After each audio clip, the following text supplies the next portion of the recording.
ever been into a rental shop in a resort on a very busy day, chances are the guy giving you the board would have just sized you up and will bring you back a board that sits roughly between your nose and your chin. That's a really quick way of doing it, but the myth that snowboard size is dependent on your height is fundamentally flawed. If you think about Peter Crouch compared to Jonah Lomu, they're roughly the same height, about 2 meters, but one is way bigger than the other and is going to weigh a lot more. If you imagine putting them on exactly the same snowboard, they're going to have two totally different experiences. So when it comes down to it, snowboard size is all about your weight.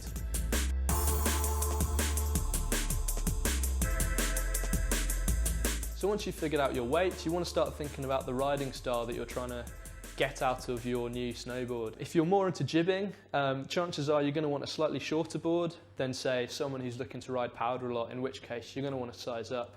If you're looking for all mountain, you're probably going to be somewhere in the middle. Once you've figured out the type of riding you want to do, a good next step is to look at the white line size chart or a generic size chart to figure out roughly the kind of size board you want to be looking at for your weight. Now, if you look at our buyer's guide for the past couple of seasons, we have printed a size chart in there. This chart should give you a pretty good idea of the kind of size range you want to be looking at when you're after a particular type of board. And this will be a 3 centimetre bracket. Once you've narrowed your choice down to that 3 centimetre bracket, it's a good idea to then go and do some research and figure out which brands' boards interest you. So it could be the graphics or particular features that fit into that type of riding that you're after. Once you've done that, we'd recommend going to test a few boards out. So pick one that's smack bang in the middle of that weight range that you've just researched, and then maybe also try one that's slightly on the bigger side and slightly on the shorter side.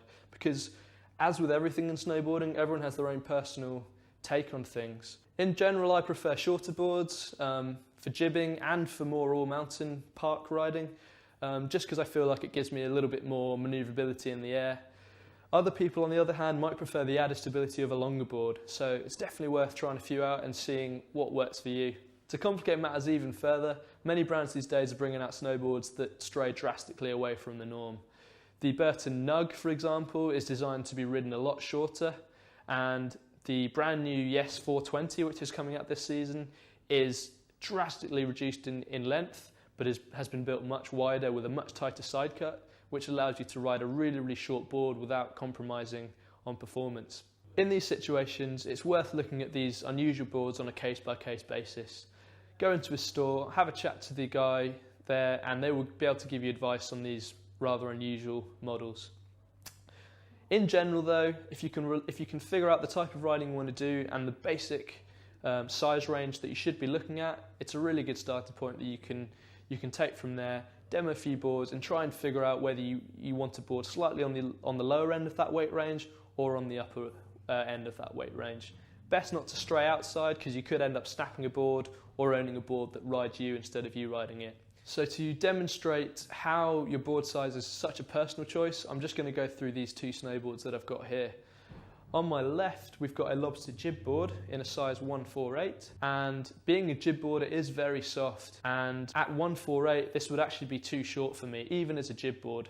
I could ride it, but for my personal tastes, I would find it too squirrely and a little bit too loose. I'd probably like to have a little bit more nose and tail for stability. But I'm the sort of weight that I could ride this board and not have any real problems, but for my personal taste, I'd probably size up a fraction. On the other hand, we've got a 158 wide Battalion Goliath. The Goliath is sort of an all-mountain charging board, and as in a 158 wide, it would definitely be too big for me.